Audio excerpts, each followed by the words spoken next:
How dark can a person's heart truly be? My 2-year-old daughter was hospitalized with pneumonia. Across from her bed was a little girl who had been lively and energetic. Suddenly, she began convulsing and screamed in pain. Accompanying her were 2 elderly people, likely her grandparents. One held her down while the other rushed to get the nurse. The nurse came over with a cart, looked around, and loudly asked for someone to help lift the girl onto the cart. Surprisingly, despite there being 6 or 7 parents in the room, no one moved or even turned their heads.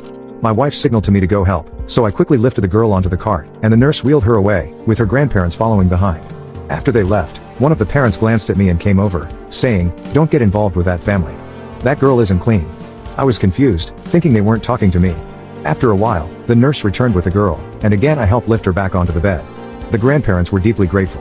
I asked the girl's grandfather if she had epilepsy, as one of my colleagues had similar symptoms.